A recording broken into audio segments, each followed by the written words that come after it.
அனுரவின் தலைவர்களுக்கு அரணாக செயல்பட்டு தமிழ் தலைவர்கள். ஜனாதிபதி அனுரவின் இந்திய பயணம் தொடர்பில் வெளியான தகவல். அரசு ஊழியர்களுக்கு கணிசமான சம்பள அதிகரிப்பு. அனுரவின் திட்டம் சாத்தியமாகலாம், அச்சம் கொள்ள தேவையில்லை. நாட்டு மக்களுக்கு விடுக்கப்பட்டுள்ள அறிவிப்பு. அமைச்சர் லால்காந்த மக்களை பிழையாக வழிநடத்துவதாக குற்றச்சாட்டு. மஹிந்த ராஜபக்ஷ ஆரம்பித்து மிகின்லங்கா விமான சேவை தொடர்பில் வெளியாகவுள்ள தகவல்கள். ரணிலிடம் மதுபான உரிமங்களை பெற்றதாக கூறப்படுவோர் குறித்த தகவல்கள். 2025 வந்து குவிய போகும் சுற்றுலா பயணிகள், நிர்ணயிக்கப்பட்ட இலக்கு. ஜேவிபி முன்னைய காலங்களில் அவர்களுடைய அரசியல் உரிமை போராட்டங்களில் தமிழர்களுக்கு ஆதரவாக எப்போதும் இருந்ததில்லை. ஆனால் தமிழர்கள் ஏதோ ஒரு வகையில் ஆதரவாக இருந்துள்ளார்கள். 1977 தேர்தல் காலங்களில் மக்கள் விடுதலை முன்னணியின் தலைவர் ரோகண விஜயவீர சிறையில் இருந்தார். அதே நேரத்தில் எதிர்க்கட்சித் தலைவராக இருந்து அமிர்தலிங்கம் மற்றும் 3 நாடாளுமன்ற உறுப்பினர்கள் தனிநாட்டு கோரிக்கையை முன்வைத்தார்கள் என்ற ரீதியில் அவர்கள் மீது வழக்கு தாக்கல் செய்யப்பட்டது. அதில் ஜிஜி பொன்னம்பலம் அவசரகால தடை சட்டம் முறையான முறையில் பிரயோகிக்கப்படவில்லை என்ற ரீதியில் வாதிட்டார். இந்த வழக்கிற்கு அவசரகால தடை சட்டம் சரியான முறையில் நிறைவேற்றப்படவில்லை என நீதிமன்றம் தீர்ப்பளித்தது. இதன் மூலம் அமிர்தலிங்கம் மற்றும் 3 நாடாளுமன்ற உறுப்பினர்கள் விடுதலை செய்யப்பட்ட நிலையில் அவசரகால தடை சட்டத்தின் மூலம் கைது செய்யப்பட்ட ரோகண விஜயவீர விடுதலை செய்யப்பட்டார் என முன்னாள் நாடாளுமன்ற ஊடகவியலாளர் மகாலிங்க சிவம் தெரிவித்துள்ளமை குறிப்பிடத்தக்கது. ஜனாதிபதி அனுகுமார திசாநாயக்க எதிர்வரும் 16ஆம் தேதி இந்தியாவிற்கு பயணம் மேற்கொள்ள உள்ளதாக தெரிவிக்கப்பட்டுள்ளது. இதற்கமைய அவர் எதிர்வரும் 16 மற்றும் 17ஆம் தேதிகளில் இந்தியாவில் முக்கிய சந்திப்புகளில் ஈடுபட உள்ளார். இந்திய பிரதமர் நரேந்திர மோடி மற்றும் வெளிவிவகார அமைச்சர் சுப்பிரமணியம் ஜெய்சங்கர் ஆகியோருடன் ஜனாதிபதி பேச்சு நடத்தவுள்ளார் எனவும் வர்த்தக சமூகத்தினருடன் சந்திப்பொன்று இடம்பெற்றுள்ளது எனவும் அறியக்கூடியதாக இருக்கின்றது. மேலும் வெளிவிவகார அமைச்சர் விஜித கேரத், கடற்றொழில் அமைச்சர் ராமலிங்கம் சந்திரசேகரர் ஆகியோருடனும் ஜனாதிபதியுடன் டில்லி செல்ல உள்ளனர். அத்துடன் கடற்றொழில் பிரச்சினைகள் சம்பந்தமாகவும் இதன்போது கலந்துரையாடப்பட உள்ளது எனவும் அறியக்கூடியதாக இருக்கின்றது. அரசு ஊழியர்களின் சம்பளத்தை குறைத்துவிட்டு ஊழலை கட்டுப்படுத்த வேண்டுமென்றால் அது முடியாது. சம்பளம் கணிசமான அளவு உயர்த்தப்பட்டு ஊழலை கட்டுப்படுத்த நடவடிக்கை மேற்கொண்டால் அதுவே சாத்தியமானது என்று பேராசிரியர் அமிர்தலிங்கம் தெரிவித்துள்ளார். தற்போதைய அரசாங்கம் ஊழலை கடுமையாக எதிர்க்கும் ஒரு அரசாங்கமாக இருப்பதனால் அவ்வாறு கணிசமான சம்பள அதிகரிப்பை வழங்கி ஊழலை ஒழிக்க நடவடிக்கை மேற்கொள்ளும் போது அது சாத்தியமாகலாம் என்று அவர் சுட்டிக்காட்டினார். தொலைக்காட்சி நிகழ்ச்சியொன்றில் கலந்து கொண்டு கருத்து தெரிவிக்கும் போது அவர் இவ்வாறு தெரிவித்துள்ளார். தொடர்ந்தும் தெரிவிக்கின்ற போது, நாடாளுமன்ற தேர்தலில் மக்களின் வாக்குகளினால் 159 ஆசனங்களை பெற முடியாது என்பது கடந்த காலங்களில் தெளிவாக தெரிந்த விடயம். ஆனால் இந்த முறை தேசிய மக்கள் சக்திக்கு கிடைக்கப்பெற்ற இந்த வெற்றி என்பது வலிமைக்கு மாறான ஒன்று. குறிப்பாக கடந்த காலங்களில் கால ஆட்சிகளின் போதும் அவர்கள் மீது இருந்த வெறுப்பை மக்கள் இதில் வெளிக்காட்டியிருக்கின்றார்கள். இதை உள்நாட்டு மக்கள் உட்பட வெளிநாட்டு அரசாங்கங்கள் மற்றும் முதலீட்டாளர்கள் ஆகியோரும் நன்கு உணர்ந்திருக்கின்றார்கள். பலமான ஒரு அரசாங்கத்தை ஜனாதிபதி அனுரகுமார திசாநாயக்க அமைத்துள்ள நிலையில் ஒரு ஊழலற்ற, வீண்விரயமற்ற மற்றும் அதிகார துஷ்பிரயோகம் இல்லாத ஒரு அரசாங்கமாக இது நகரப்போகின்றது என்று அனைவரும் எதிர்பார்த்திருக்கின்றனர். மக்கள் தொகை கணக்கெடுப்பிற்கு வரும் அதிகாரிகளுக்கு தகவல்களை வழங்குவதில் அச்சம் கொள்ள தேவையில்லை என பொதுமக்களுக்கு அறிவிக்கப்பட்டுள்ளது.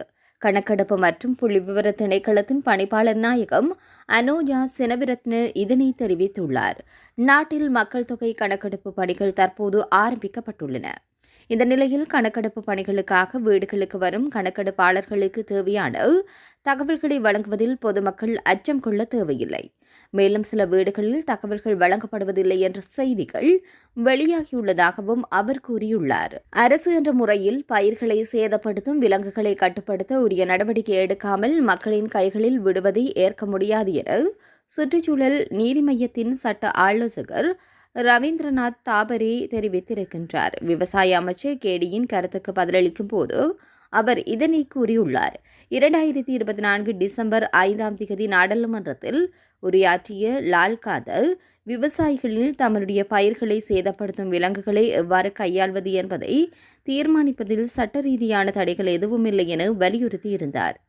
இந்த நிலையில் அமைச்சரின் கருத்துக்கு எதிர்ப்பு தெரிவித்துள்ள தாபரே அமைச்சரின் கருத்துக்களில் உள்ள சட்ட குறைபாடுகளை எடுத்துரைத்துள்ளார். உதாரணமாக, இலங்கையில் விலங்கினங்கள் மற்றும் தாவரங்கள் பாதுகாப்பு கட்டளை சட்டத்தின் கீழ் யானைகளுக்கு விசேட பாதுகாப்பு வழங்கப்பட்டுள்ளதாக அவர் வலியுறுத்தியுள்ளார். இதன்படி பயிர் சேதத்திற்கு பதிலடியாக யானைகளை கொள்வது கண்டிப்பாக தடை செய்யப்பட்டுள்ளது. மயில்களும் பாதுகாக்கப்பட்ட இனமாக பட்டியலிடப்பட்டுள்ளன. எனவே மயில்களை கொள்ள எந்த சட்ட விதியும் இல்லை என்று தாபரி குறிப்பிட்டுள்ளார். 2007ஆம் ஆண்டு மஹிந்த ராஜபக்ஷ நிர்வாகத்தில் ஆரம்பிக்கப்பட்டு 2016ஆம் ஆண்டு கைவிடப்பட்டு குறைந்த கட்டண விமான சேவை நிறுவன மிகின் லங்கா தொடர்பில் தகவல்கள் வெளியாகியுள்ளன. இந்த நிறுவனம் பாரிய நட்டத்தை சந்தித்ததுடன் பொது நிதியும் வீணடிக்கப்பட்டது. இதனை அடுத்து 2016ஆம் ஆண்டு விமான நிறுவனங்கள் தன்னுடைய செயற்பாடுகளை முடித்துக் கொண்ட போதும் செயற்பாட்டை முடிவுறுத்தும் செயல்முறை இன்னும் முழுமையாகாமல் உள்ளதாகவும் கொழும்பின் ஊடகம் ஒன்று செய்தி வெளியிட்டுள்ளன.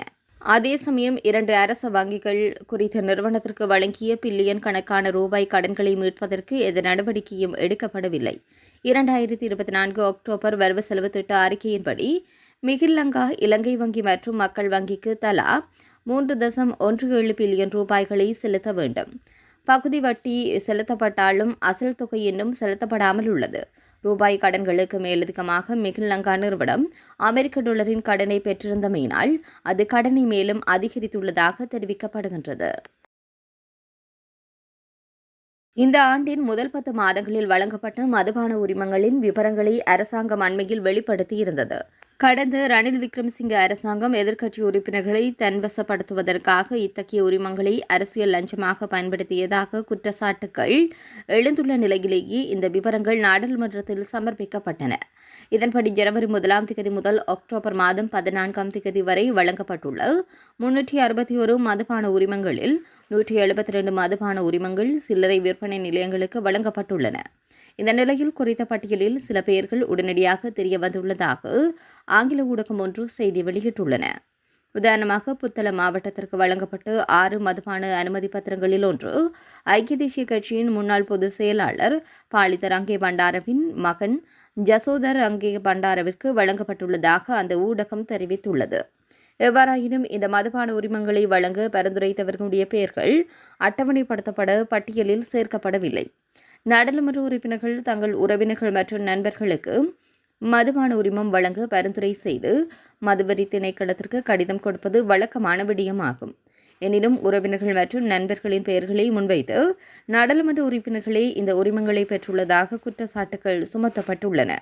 இந்த விவகாரம் தொடர்பாக விசாரணை நடைபெற்று வருவதாகவும் விசாரணை முடிவுகளின் விரைவில் வெளியாகும் என்று அரசாங்க தரப்பில் தெரிவிக்கப்பட்டுள்ளது. இதேவேளை மறு அறிவித்தல் வரும் வரை புதிய மதுபான அனுமதி பத்திரங்களை வழங்குவதை நிறுத்துமாறு ஜனாதிபதியும் உத்தரவு பிறப்பித்துள்ளார்.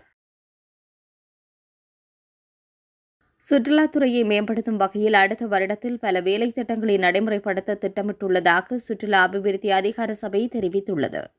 சுற்றுலா வலயங்கள் தொடர்பான உட்கட்டமைப்பு மேம்பாடு, புதிய சுற்றுலா வலயங்களை அறிமுகம் செய்தல், சுற்றுலாத்துறையில் பணிபுரிந்தவர்களுடைய பிரச்சினைகளுக்கான தீர்வுகள் போன்றவற்றில் பல திட்டங்கள் இதில் அடங்கும். இதேவேளை அடுத்த வருடத்தில் 40 லட்சத்திற்கும் அதிகமான சுற்றுலா பயணிகளை இலங்கைக்கு வரவழைக்கப்பட எதிர்பார்க்கப்படுவதாக அதிகார சபை தெரிவித்துள்ளது. இது கடினமான சூழ்நிலையாக இருக்காது என்றும் அதிகார சபை மேலும் தெரிவித்துள்ளது.